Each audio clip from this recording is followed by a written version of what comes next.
I invest deeply something that I called as OrgIQ. OrgIQ. Interesting. OrgIQ. Okay. Can you define what does that mean? It's not new, but you talked about Conway's law, Yeah. right? And you talked and which is as simple as, and I'll butcher it here, is your products start looking like you ship your org chart, right? And your products start looking like your orgs. And as soon as you start shipping your org charts, there's a problem. Yeah. So because that's not how your customers are going to use your product. They don't They don't they don't care. use your org chart. Yeah, they don't care. They don't care. And so how does then that translate to thinking of an organization? And I talked about this earlier too. You won't have the perfect organization all reporting to you, and it's okay to be able to influence across. And in fact, you should be able to do that more. Mm. But you need to think of the leaders and the organization and have an IQ around how ultimately goal is what is the job to be done? What is the KPI that you're driving toward? And then is that organizational setup for that success? Mm. And having IQ around it. So the org IQ has to building around understanding A, strengths of the people, B, the job that you need to get done. Mm. You know, But do you then have your organization go through an assessment, understand where they fall on the different axes so that other people can take into account and okay, how does this person think? How does this person work? And are they more action oriented versus they like to plan and dot the i's and cross the t's? So what do you use to build that org IQ? So some of it has to be data based, of course. Mm-hmm. You can't just listen to your gut and say this is what it is. And so you have to look at the data, and there are many tools for that. Mm.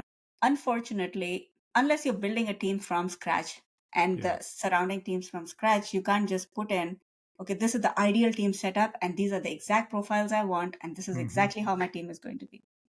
A lot of the times you inherit people, or you Mm-hmm. have to hire on a very short notice. You have budget constraints, or you have location constraints, or you may not find the right profile Yeah. of the skills you're looking to complement on the existing team. Because there's so many things, Right. the expertise, the aptitude, the attitude of the person, all of that coming in. For me, I think org IQ also equals emotional IQ, EQ, Mm-hmm. EIQ, and then powered by the data that, what is at high level, just the job to be done. Mm. And I personally have a very deep gut instincts around some of people. I think people is my thing. Mm. The way I do it is I invest deeply in relationships.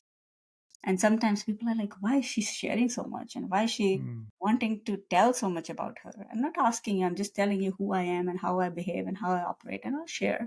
And Mm. I'll invest in a relationship that is deeply personal. It's an investment in the person and the human. What drives that person's behavior? What that person cares about?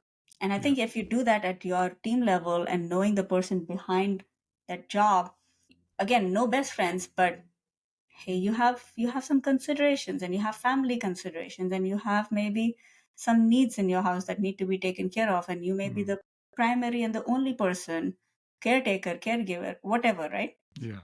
There could be thousands. You do not know. Everyone has a cross to bear. Everyone, Yeah. everyone.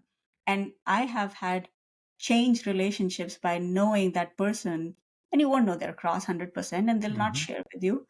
Mm-hmm. So I think it's a combination of data, what you need, the job to be done, and for me also deeply connecting with people at a more personal level, and then bringing that into the setup for a team that works together.